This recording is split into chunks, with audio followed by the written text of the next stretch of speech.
de acordo com a teoria varatiana, da mediação varatiana, da mediação de conflitos a partir da teoria de Luiz Alberto Vará.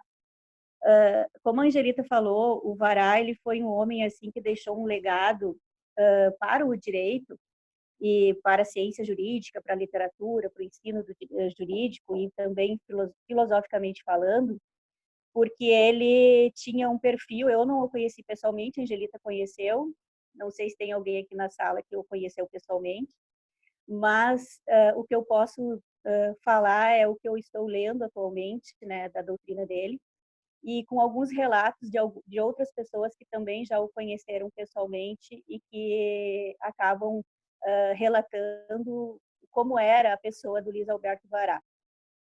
De todas as pessoas que eu escutei sobre ele, sempre mencionam que ele era um homem surreal, assim, eu não sei se a palavra, eu que trouxe esse termo agora, né? Uma pessoa muito inteligente e que trabalhava muito com a sensibilidade e a afetividade. E isso ele trazia também para o direito, né?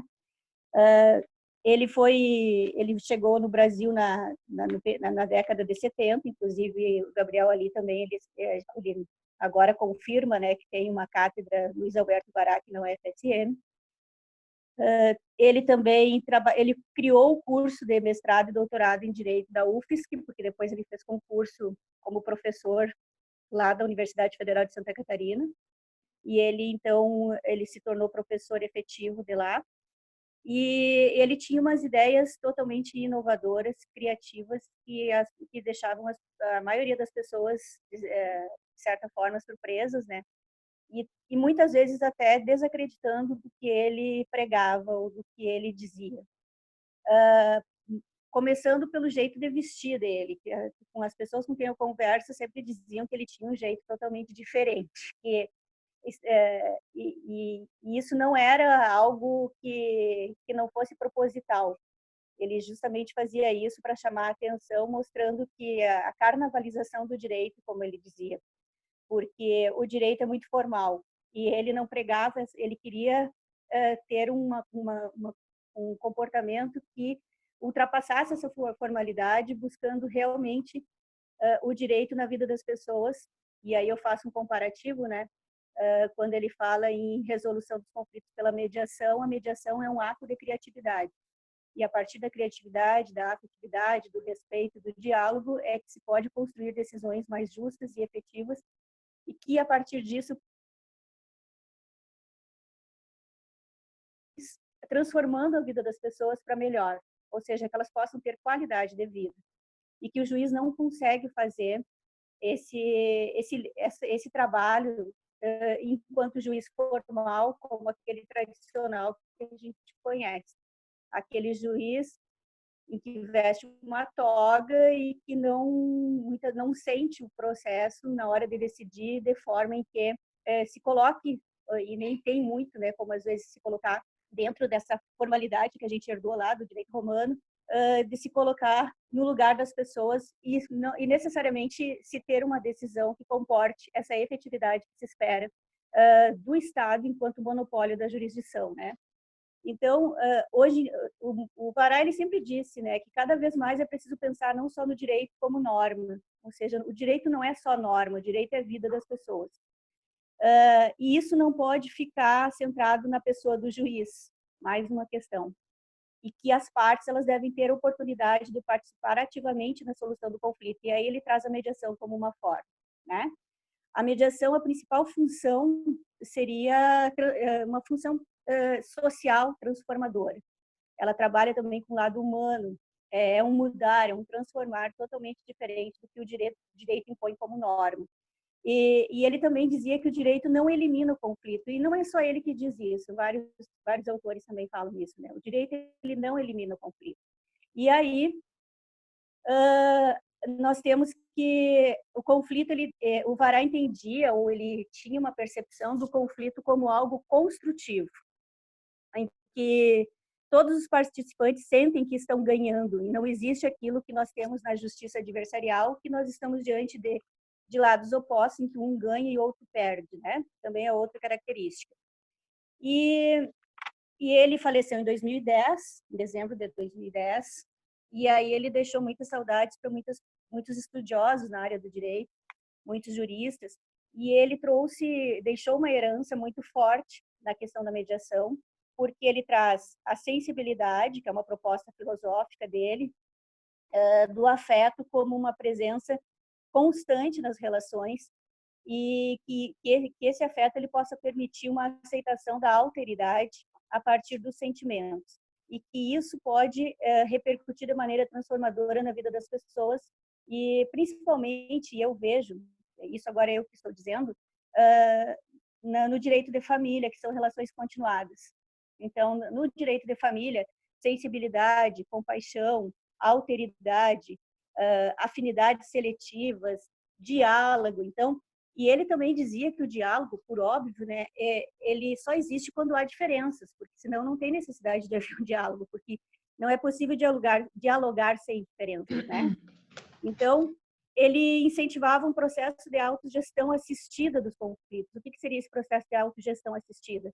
Justamente um terceiro, que é a pessoa do mediador, para ajudar a buscar e construir uma solução onde as partes iriam buscar essa solução. É óbvio que esse auxílio do mediador não é um auxílio direto, mas com técnicas, às vezes. Por outro lado, ele também criticava se esse processo de mediação tinha que ser técnicas já pré-instituídas, porque ele entende que a necessidade da mediação tem uma característica que é muito interessante, que é a característica da criatividade. Então, ele defendia o espaço da escuta, né? Criar condições da escuta na mediação. O mediador deve favorecer uma comunicação, e aí vem o diálogo entre os conflitantes para buscar uma solução, construir uma solução, né? E o diálogo é a peça fundamental aí da mediação. A mediação do Vará, ela tem assim vários aspectos que tu pode abordar. Ele coloca que a mediação ela tem um papel também de prevenção, e isso é um papel interessante, né? Prevenir que os conflitos semelhantes ocorram, ou que no direito de família os conflitos continuem ocorrendo, embora já se tenha uma decisão, né? Um aspecto da mediação também enquanto educação e responsabilidade, porque a pessoa se reeduca e se torna responsável pelos próprios atos e pelas próprias decisões, e as razões pelas quais se deve instigar a mediação no atual sistema de solução dos conflitos, né? Então, seria uma solução alternativa, e agora o termo mais utilizado é a solução adequada de conflitos, tá? Estou vendo que tem um aluno meu aí também. Às 19 horas eu tenho aluno e eu estou vendo alguns alunos do primeiro semestre. Tudo bem, pessoal? Vou fazer aqui uma pausinha. A live é bom, né? Porque... Já, ó, que a gente está vendo pessoas com a carinha, que emoção. Vou fazer uma pausinha só para avisar que o professor Ferroni entrou aqui. Oi, Ferroni, boa noite. Ferroni estava com problemas de internet e luz, né? Porque aqui em Santa Maria está chovendo muito, como eu disse. Prazer ter você aqui, Ferroni. Obrigado, Angélica, Angelita, tudo bem? Realmente, nós estávamos todos programados Oi, Ferroni, tudo bem? Estávamos programados para te receber e deu esse problema de luz, de telefone, de internet. Foi uma horror. Eu tive que buscar um auxílio do Não, mas é que hoje... do suporte técnico da Unifra e tal, e a gente conseguiu aí resolver. Mas as novas tecnologias, assim como elas nos ajudam, às vezes nos deixam na mão também, né? É que não depende só da gente. Normal. A gente fica estressado, né? Mas não Nós adianta. ficamos dependentes disso, e esses imprevistos é normal que ocorra. A gente está sempre nessa... Inclusive, como a gente teve que fazer aqui no o Zoom, que não é pago, daqui a 10 minutos ele vai cair, viu? Vocês entrem no mesmo link bem tranquilamente. Finjam que nada aconteceu. Okay. Tá certo. Qualquer coisa a gente faz por este aqui, enfim, aí a gente manda um outro link. Mas tudo bem, vai dar certo. Beijos. Vamos lá, Beijos. Pode continuar, Angélica. Mas, enfim, o Vará, ele tinha essa característica, né? Inclusive, uma das características interessantes é de aprender com o conflito. Olha só, porque as pessoas sempre enxergam o conflito como algo negativo. E ele tinha uma visão um pouco diferente, né, de aprender com o conflito. Ele via o conflito como uma forma transformadora e positiva. E isso é algo totalmente inovador na época dele, né? O conflito, sendo tratado por meio da mediação, ele possibilita um diálogo, uma atitude transformadora do conflito por meio da mediação, diálogo, comunicação. E aí nós teríamos, inclusive, que ele fala que a mediação ele tinha um caráter pedagógico porque ela era preventiva, daí ele dizia ecopedagogia, de saber lidar com os próprios problemas e ser responsável pelos próprios atos e não colocar a decisão das nossas vidas na mão de um terceiro, que é o juiz, né? O Estado juiz, enquanto representante do Estado, aliás, o Estado juiz, a pessoa do juiz, enquanto representante de dar a solução àquele problema que é meu, mas sim eu mesma encontrar uma solução. O direito, então, ele entendia que o direito, baseado apenas em normas, ele não tem mais um lugar em tempos pós-modernos, transmodernos. Esse era o termo que ele utilizava, e nas obras dele a gente encontra. Transmodernidade, que que a modernidade já não é mais no presente, mas sim nós estamos em uma época transmoderna. Ele trazia assim uma coisa interessante, que os juízes eles têm um grande saber jurídico, mas eles nem sempre têm sabedoria, mas essa falta de sabedoria traduz em decisões, nos atos decisórios que não são efetivos e que tragam aí uma condição de vida melhor para aqueles que estão envolvidos no conflito a partir de uma decisão judicial. Então, a mediação seria uma forma também de humanização do direito. E aí ele usa alguns termos interessantes, a teoria do reencontro mediado, porque a partir das sessões de mediação é que as pessoas conseguem novamente dialogar e dar uma oportunidade para que essas pessoas tenham a sensibilidade de restabelecer o diálogo, porque principalmente na área de família é bastante tenso, né, um divórcio, e quando se tem o filho menor, que nós temos que pensar também em pensão alimentícia, nós temos que pensar na guarda, na regulamentação de visitas. Então, tudo isso. E aí ele trazia outro termo interessante, terapia do amor mediado, porque ele traz muito a questão do amor, da compaixão, da sensibilidade, da alteridade. E ele entendia que as pessoas devem se contagiar com o amor e, a partir desse contágio, decidir de maneira mais humanizada e construir decisões. Então, uma pergunta interessante até que eu gostaria de deixar para vocês, de repente, né? Em que consiste humanizar o direito? Pensar isso, em que consiste humanizar o direito, porque o direito ele não pode estar comportado somente em normas. As normas elas não conseguem trazer qualidade de vida para as pessoas na sua vida, que a vida é algo real, não é algo normativo, né? Apostar na realização de processos de cidadania do direito, de se ter as pessoas buscando as decisões e participando ativamente, seria um ato emancipatório dessas pessoas e desses sujeitos enquanto pertencentes a um conflito. Então, é interessante que a mediação seria para o Vará um estilo de vida mais feliz, com melhores condições de existência. Ele usa no livro dele, que tem aquele que eu até esqueci de dizer antes para vocês, que é o livro Surfando na Pororoca. Olha o nome, né, Angelita? O ofício do mediador. Então, quando eu indico esse livro para os meus alunos... Tem também outro, porque o Vará, não só na mediação, aí de repente a gente poderia fazer outra live falando sobre isso. O Vará tem um livro muito interessante, que é A Ciência Jurídica e Seus Dois Maridos. Uhum. Ele faz uma metáfora com o romance do Jorge Amado, a Dona Flor e seus dois maridos. E aí o que ele... Esse aqui, autor... Eu tenho esse livro aqui se emprestado. chama Por Quem Cantam as Sereias. Então ele coloca Surfando na Pororoca, o ofício do mediador. É um livro eu li todo, né? Eu tenho que ler, faz parte aí do tema da minha tese. Mas o Vará ele foi tão inteligente assim, tão sensível, que ele foi precursor no Brasil, diria assim, dito por Leonel Severo Rocha, dito por alguns colegas aí da pesquisa. Ele foi o precursor ao introduzir a literatura ao direito, quando ele trouxe o direito a partir desse livro dele, A Ciência Jurídica e Seus Dois Maridos.